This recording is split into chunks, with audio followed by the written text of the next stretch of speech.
Kami bersyukur kepada Engkau ya Tuhan. Kami bersyukur buat kesetiaan-Mu bagi kami.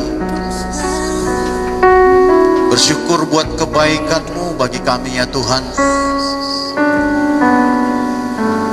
Sampai saat ini Engkau selalu bersama-sama dengan kami. Engkau menopang kami. Engkau menguatkan kami dalam kondisi yang saat ini Tuhan. Engkau sendiri yang memberikan kekuatan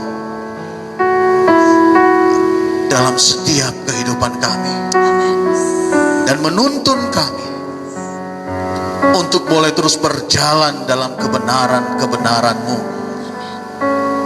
mengikuti perintah-perintah-Mu ya Tuhan.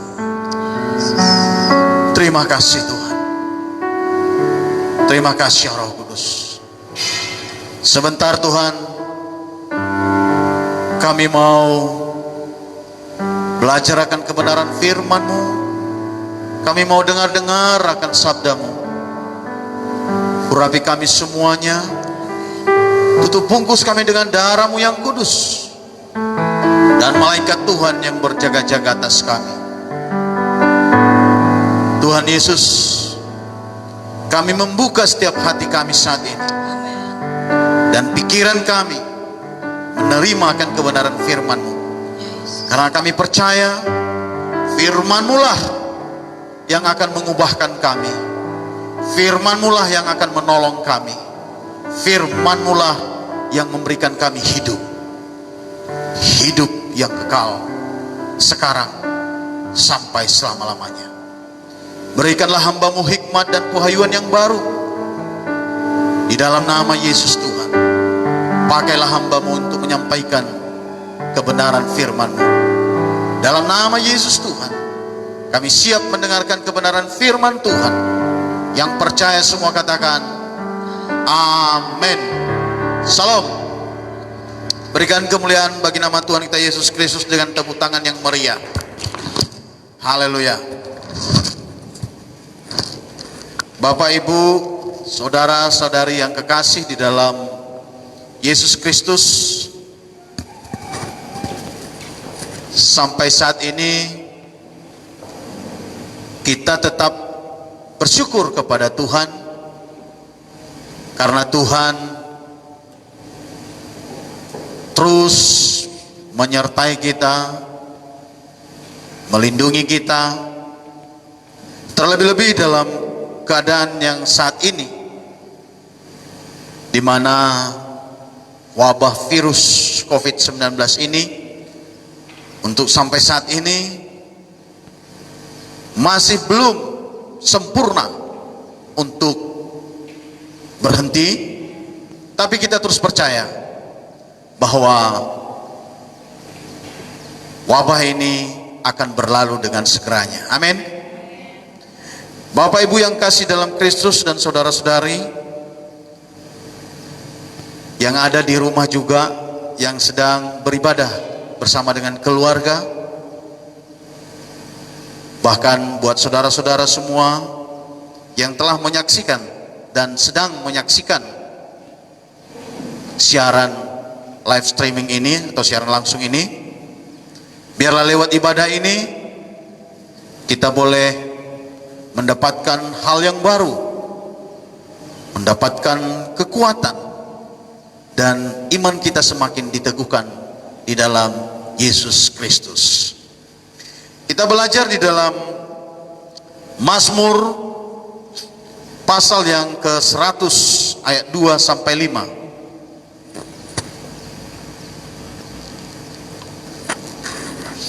Mazmur 100 ayat 2 sampai ayat yang ke-5.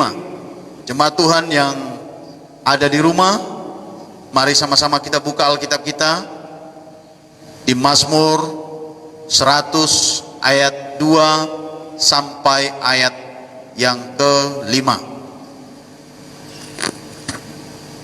Dengan judul perikopnya adalah Pujilah Allah dalam baitnya. Ayat 2 saya bacakan untuk kita semua sampai ayat 5. Beribadalah kepada Tuhan dengan sukacita, datanglah ke hadapannya dengan sorak-sorai. Ketahuilah bahwa Tuhanlah Allah, Dialah yang menjadikan kita dan punya Dialah kita, umatnya dan kawanan domba gembalaannya. Masuklah melalui pintu gerbangnya dengan nyanyian syukur, ke dalam pelatarannya dengan puji-pujian. Bersyukurlah kepadanya dan pujilah namanya. Sebab Tuhan itu baik, kasih setianya untuk selama-lamanya, dan kesetiaannya tetap turun-temurun. Amin. Bapak Ibu yang kasih di dalam nama Tuhan kita Yesus Kristus, kebenaran firman ini mengingatkan kita suatu kebaikan Tuhan yang sungguh besar. Ia baik dan kasih setianya untuk selama-lamanya, kata firman Tuhan. Ya. Bukan untuk sebentar saja, tapi untuk selama-lamanya kasih setia Tuhan. Dan tetap Dia adalah Allah yang setia, temurun sampai keturunan berikutnya. Dia itu Allah yang setia. Dan karena kita mengerti Dia adalah Allah yang setia, Dia adalah Allah yang baik, Dia adalah Allah yang penuh kasih, maka kita harus tetap beribadah kepada Dia. Judul khotbah kita hari ini adalah ibadah yang berkenan kepada Tuhan. Sering sekali kita memberikan suatu pengertian ibadah. Ibadah biasanya dikatakan bahwa ketika kita datang ke gereja, apalagi dikatakan di sini tadi, pujilah Allah dalam baitnya. Judul perikopnya. Jadi identiknya ibadah itu ketika kita datang ke gereja, memuji, menyembah, berdoa di gereja, dan melayani.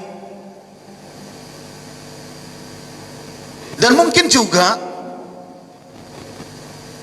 ibadah yang menurut pengertian kita adalah ketika kita melayani Tuhan dan ketika kita bersama-sama bersekutu dengan yang lain. Tapi setelah pulang ibadah,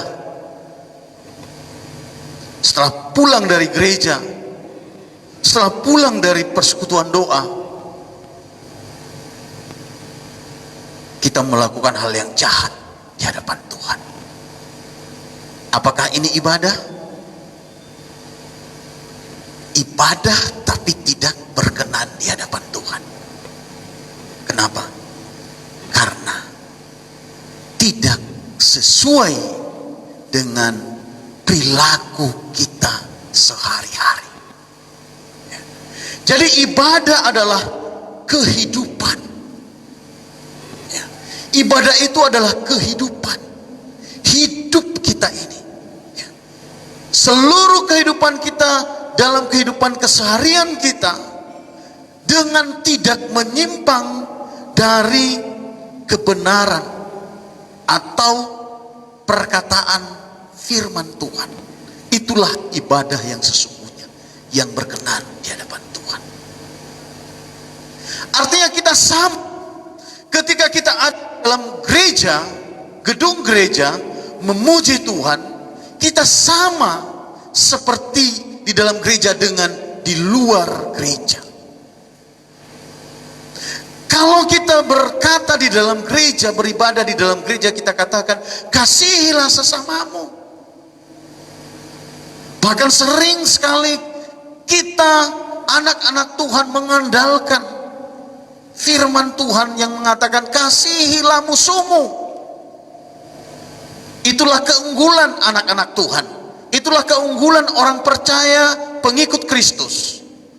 Mengasihi sesama, dan bukan hanya mengasihi sesama, tetapi mengasihi musuh. Sekalipun dia musuh. Orang yang mencoba untuk menjatuhkan kita, orang yang mencoba menghadang kita, melawan kita, mengata-ngatai kita, macam hal, dia harus tetap kita kasih. Itu sering kita dengarkan di dalam ibadah di gedung gereja, tetapi prakteknya di luar gereja. Apakah saudara sudah melakukannya? Amin. Sudahkah saudara mengampuni orang yang bersalah dengan saudara? Sudahkah saudara mengasihi sesama saudara? Sudahkah saudara mengasihi orang yang mengutuki saudara, yang mengata-ngatai saudara? Anda harus mengasihi. Kita harus menunjukkan hal itu. Jadi ibadah itu adalah satu kehidupan kita dalam keseharian kita, di mana kita menunjukkan karakter kita yang sesungguhnya, yaitu karakter yang telah diubahkan oleh Kristus, karakter yang telah diubahkan oleh Yesus lewat kematiannya. Dia mengubahkan semuanya ketika kita menerima dia sebagai Tuhan dan Juru Selamat. Itulah ibadah saudara, yaitu memiliki kehidupan yang tidak menyimpang dari kebenaran atau perkataan firman Tuhan. Itulah ibadah. Bukan hanya waktu kita di dalam gereja, saudara. Bukan dalam artian tidak perlu lagi ibadah di dalam gedung gereja. Bukan itu maksud saya, saudara. Tetapi kita harus menunjukkan buah pertobatan kita itu, karakter Kristus itu di dalam kehidupan kita sehari-hari, dan terus berpegang teguh pada ketetapan-ketetapannya, perintah atau firman Tuhan.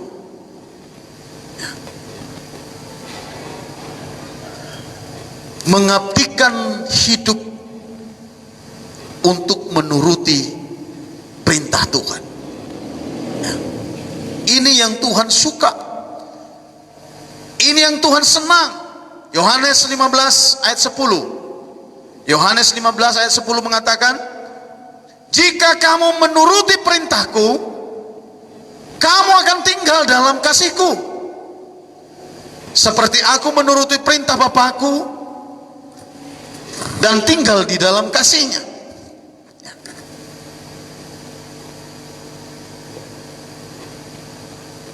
Dikatakan tadi di ayat 5 di pasal 100 tadi, kasih setianya untuk selama-lamanya. Ya. Kasih setia Tuhan untuk selama-lamanya. Ya.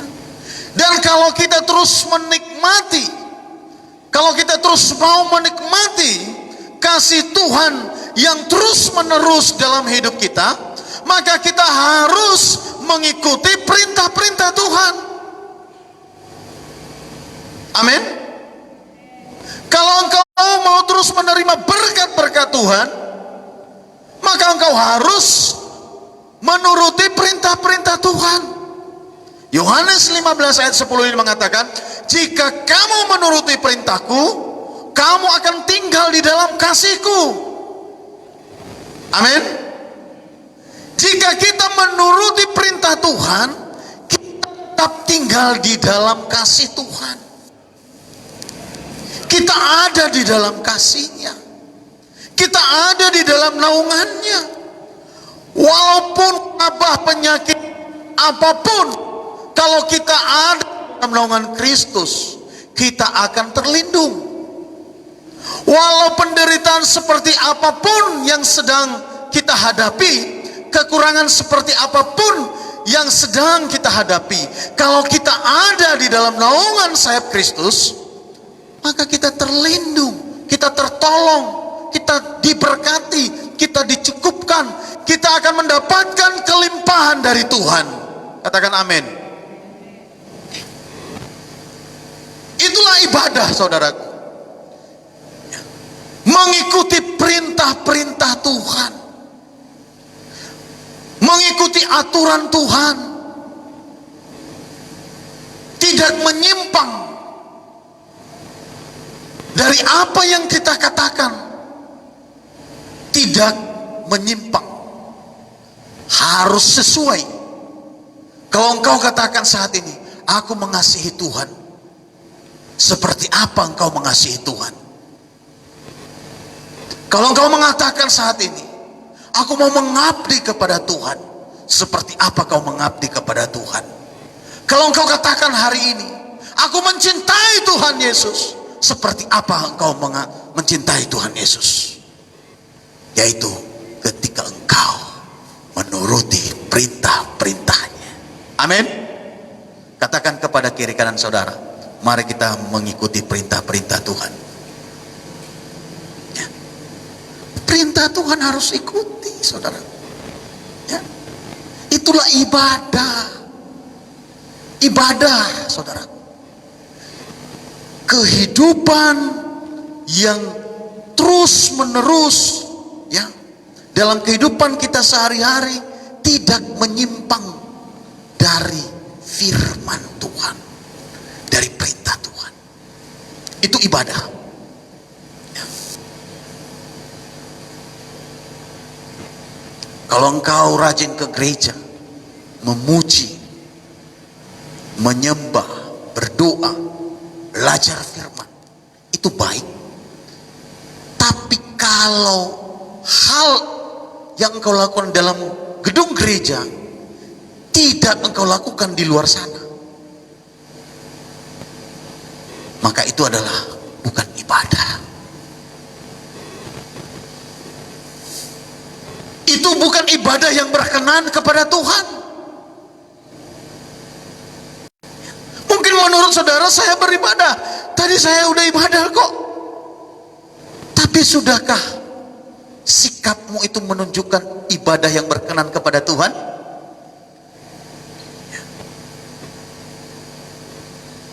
Sikap yang menunjukkan ibadah kepada Tuhan adalah mengikuti perintah-perintah Tuhan, menaati,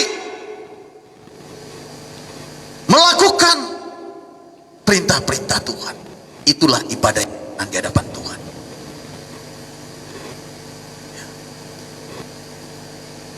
Karena di dalam perintah Tuhan ada janji. Karena dalam ibadah yang berkenan kepada Tuhan ada janji. Ya. Mari kita baca 1 Timotius 4 ayat 8. 1 Timotius 4 ayat 8.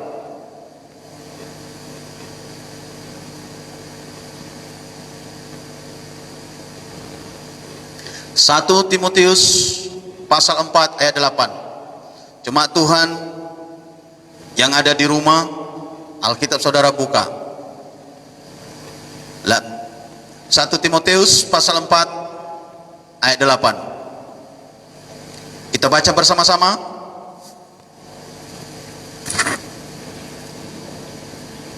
Satu Timotius 4 ayat 8. Kita baca bersama-sama. 2, 3, ya. Latihan badani terbatas gunanya, tetapi ibadah itu berguna dalam segala hal, karena mengandung janji, baik untuk hidup ini maupun untuk hidup yang akan datang. Amin. Ya. Jadi ibadah itu adalah mengandung janji, baik untuk hidup ini maupun untuk hidup yang akan datang. Maka kita harus terus melakukan ibadah di hadapan Tuhan. Walaupun saudara sekarang hanya di rumah saja melakukan ibadah, terus lakukan. Tapi yang dilakukan adalah ibadah yang berkenan kepada Tuhan.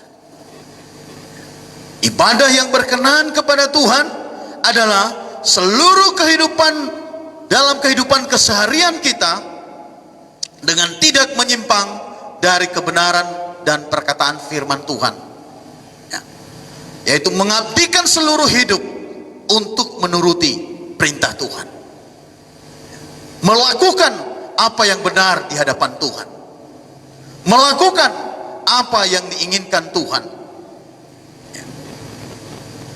Karena di dalam ibadah itu ada janji, baik untuk hidup hari maupun untuk hidup yang akan datang. Itu janji, itu janji. Bapak-bapak, ibu-ibu, orang tua semuanya, anak muda, ketika engkau hidup dalam ibadah yang berkenan kepada Tuhan, janji Tuhan akan digenapi di dalam hidup. Amin. Janji Tuhan akan digenapi dalam hidup. Saudara tahu, Daud seorang raja,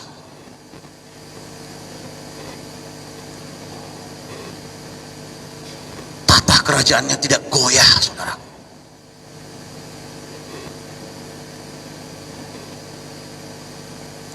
Turun temurun.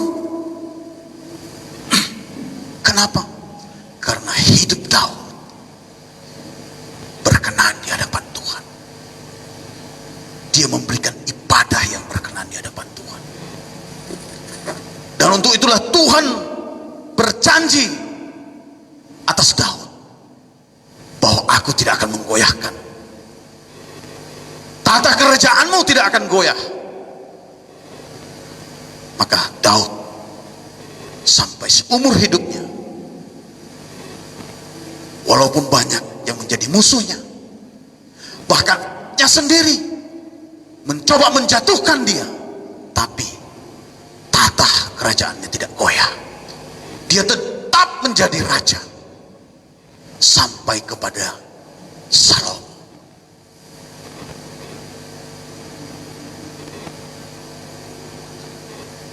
Dan Salomo pun menikmati janji Tuhan itu di dalam kehidupan Daud. Ya. Makanya dikatakan di sini, ya, bahwa ibadah itu mengandung janji, baik untuk hidup ini maupun untuk hidup yang akan datang.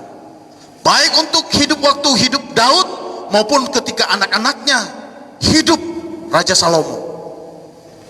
Anaknya menikmati janji Tuhan. Makanya saya katakan kepada keluarga-keluarga, Bapak Ibu, ketika Bapak Ibu melakukan ibadah yang berkenan di hadapan Tuhan, menuruti perintah Tuhan, maka janji-janji itu akan digenapi di dalam kehidupan anak-anakmu kelak. Amin. Janji-janji itu akan dinikmati oleh generasi-generasi. Lalu menolong hidupku, telinganya tak kurang tajam untuk mendengar seruan hati.